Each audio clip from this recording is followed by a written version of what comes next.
she unbuttoned the sleeve of her blouse. I wasn't sure what she was doing until I saw the angry red sore above the wrist on her forearm. It was just beginning to heal. "Is that a burn mark?" I asked. "He smokes cigars," she said. I breathed in. She'd answered so matter-of-factly. "Have you called the police?" She laughed bitterly. "No, I haven't."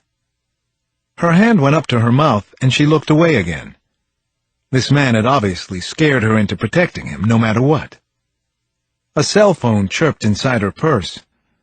Without a word to me, she took out the phone, looked at the number, and answered. "Hey, baby. What's up?" Her voice was soft and easygoing, and totally convincing. "No," she said. "Mom went out to get some milk." "Of course, I'm sure. I'll tell her you said hi." It was fascinating to watch Kim's face as she spoke. She wasn't just acting for him. She was playing this part for herself. That's how she was getting by, wasn't it? When she finally hung up, she looked at me with the most incongruous smile, as though no conversation had taken place at all. It lasted less than a few seconds. Then she broke up, all at once. A low moan turned into a sob that racked her body. She rocked forward, clutching herself around the middle. This is too hard," she choked out. "I'm sorry. I can't do it. I can't be here." When the cell phone rang a second time, she jumped in her seat. These surveillance calls were the thing that made it hardest for her to be here, trying to juggle awareness and denial at the same time. She wiped at her face as though her appearance mattered, then answered in the same soft voice as before. "Hey, baby." "No, I was washing my hands." "Sorry, baby. It took me a second to get to the phone." I could hear him shouting about something as Kim nodded patiently and listened. Eventually, she held up a finger to me and let herself out into the hall. I used the time to go through a few of my provider directories and to calm down my own anger. When Kim came back in, I tried to give her the names of some shelters in the area, but she refused them. "I've got to go," she said suddenly. The second call had sealed her up tight. "How much do I owe you?" "Let's call this an initial consult. Pay me for the second appointment." "I don't want charity. I don't think I can come back anyway. How much?" I answered reluctantly. "It's 100 an hour on a sliding scale. 50 would be good." She counted it out for me, mostly fives and singles that she had probably stashed away over time. Then she left the office. My first session had ended. Chapter 49. Mistake. Bad one. A New Jersey mob boss and former contract killer named Benny Goodman Fontana was whistling a bouncy Sinatra tune as he strolled around to the passenger side of his dark blue Lincoln. Then he opened the door with a flourish and a 100-kilowatt smile that would have made old Blue Eyes proud. A bosomy blonde woman got out of the sedan, stretching her long legs like she was auditioning for the Rockettes. She was a former Miss Universe contestant, 26 years old, with some of the best moving parts money could buy. She was also a little too classy and hot for the mobster to have snagged without some cash having changed hands. Benny was a tough little weasel, but he wasn't exactly a movie star. Unless maybe you counted the guy who played Tony Soprano as one. The butcher watched, mildly amused from his own car parked half a block down the street. He guessed that the blonde was setting Benny back $500 or so an hour, maybe $2,000 for the night if Mrs. Fontana happened to be out of town visiting their daughter, who was tucked away in school at Marymount, Manhattan. Michael Sullivan checked his watch. 7:52. This was payback for Venice. The beginning of payback, anyway. The first of several messages he was planning to send. At 8:15, he took his briefcase from the back seat, got out, and crossed the street, staying in the soft shadows of maple and elm trees. It didn't take much waiting time for a blue-haired woman wrapped in a fur coat to come out of the apartment building. Sullivan held the door for her with a friendly smile, and then let himself inside. Everything was more or less the way he remembered it. Apartment 4C had been in the family for years, ever since opportunities had started opening up in Washington for the mob. The place was a perk for anyone in town who needed some extra privacy, for whatever reason. The butcher had used it himself once or twice when he was doing jobs for Benny Fontana. This was before John Maggione Jr. took over from his father, though, and began to shut the butcher out. Even the cheap Korean deadbolt on the front door was the same, or close enough. Another mistake. Sullivan jimmied it with a $3 awl from his workshop at home. He put the tool back into the briefcase and took out his gun and a surgical blade, a very special one. The living room was mostly dark. Cones of light spilled in from two directions, the kitchen on his left, a bedroom on his right. Benny's insistent grunting told Sullivan it was somewhere past halftime. He swiftly padded across the living room rug to the bedroom door and looked inside. Miss Universe was on top, no surprise, with her slender back to him. "That's it, baby. That's what I like," Benny said, and then, "I'm gonna put my finger—" Sullivan's silencer popped softly, and just once. He shot the former Miss Universe contestant in the back of her hairdo, and the woman's blood and brains splattered all over Benny Fontana's chest and face. The mobster yelled out like he'd been shot himself. He managed to roll himself out from under the dead girl and then off the bed, away from the nightstand, also away from his own gun. The butcher started to laugh. He didn't mean to disrespect the mob boss or disrespect the dead, but Fontana had done just about everything wrong tonight. He was getting soft, which was why Sullivan had come after him first. "Hi there, Benny. How you been?" the butcher said as he flipped on the overhead light. "We need to talk about Venice." He took out a scalpel that had a special edge for cutting muscle.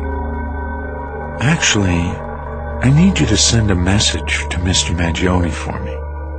Could you do that, Benny? Be a messenger boy? By the way, you ever hear of Syme's operation, Ben? It's a foot amputation." Chapter 50. Michael Sullivan couldn't go right home to his family in Maryland, not after what he'd just done to Benny Fontana and his girlfriend.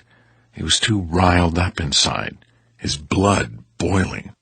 He was hot, flashing scenes from his old man's shop in Brooklyn again, sawdust stored in a big cardboard barrel, the terracotta tile floor with white grout, hand saws, boning knives, meat hooks in the freezer room.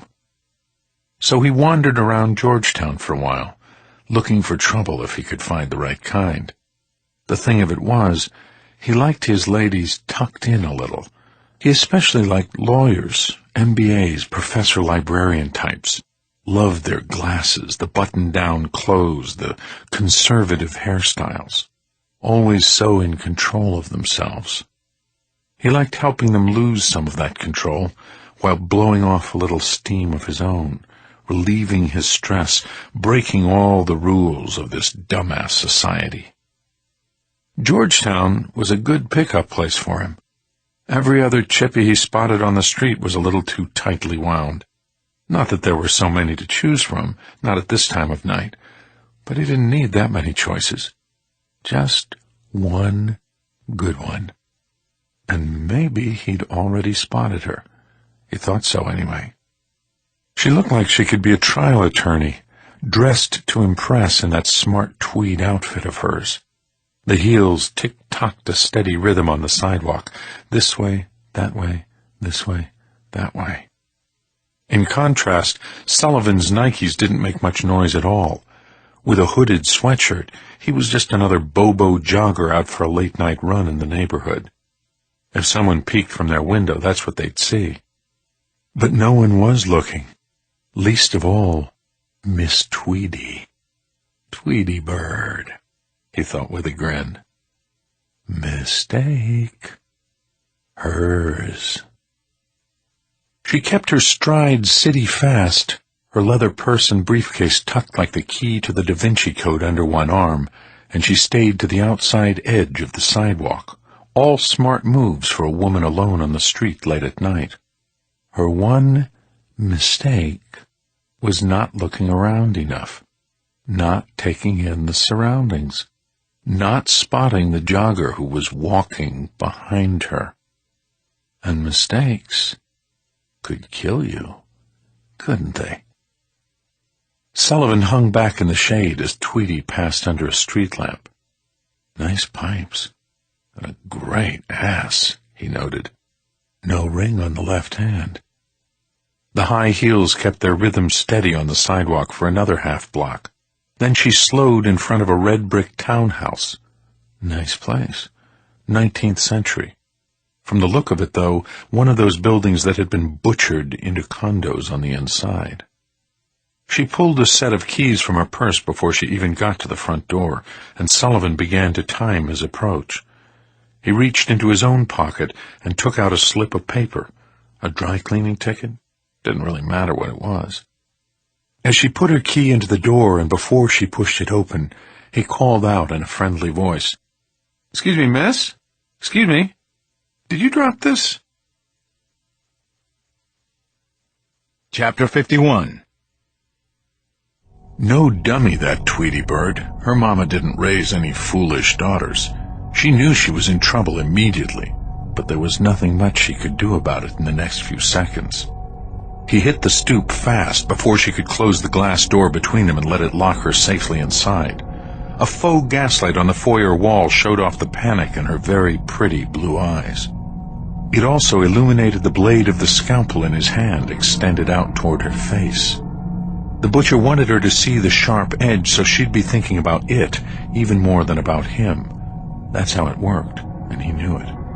Nearly 90% of people who were attacked remembered details about the weapon rather than the person wielding it. An awkward stumble was about all Tweedy managed before he was inside the foyer door with her. Michael Sullivan positioned his back to the street, shielding her from view in case somebody happened to walk by outside. He kept the scalpel visible in one hand and snatched away her keys with the other. "Not one word," he said, with the blade up near his lips. "And try to remember, I don't administer anesthesia with this. Don't even use topical betadine. I just cut." She stood on her tiptoes as she backed up against an ornately carved newel post. "Here," she thrust her small designer purse at him. "Please, it's yours. Go now." "Not going to happen. I don't want your money. Now listen to me. Are you listening?" "Yes." "You live alone?" he asked. It had the effect he wanted. Her pause gave him his answer. "No." She tried to cover herself too late. There were 3 mailboxes on the wall. Only number 2 had a single name. L. Brandt. "Let's go upstairs, Miss Brandt." "I'm not." "Yes, you are. No reason to lie. Now move it before you lose it." In less than 20 seconds, they were inside her second-floor condo. The living room, like L. Brandt herself, was neat and organized. Black and white photos of kissing scenes were up on the walls. Movie posters, Sleepless in Seattle, An Officer and a Gentleman. The girl was a romantic at heart. But in some ways, so was Sullivan. At least he thought so. Her body went stiff as a 2x4 as he picked her up. She was a tiny thing. It took all of one arm to get her into the bedroom, then down on her bed, where she lay without moving. "You're a very beautiful girl," he said. "Just lovely. Like an exquisite doll. Now, if you don't mind, I'd like to see the rest of the package." He used the scalpel to cut the buttons off that pricey tweed suit of hers. L. Brandt came undone right along with her clothes. She went from paralyzed to limp, but at least he didn't have to remind her to keep quiet. He used his hands on her bra and panties, which were black and lacy. On a weekday, too. She didn't wear pantyhose, and her legs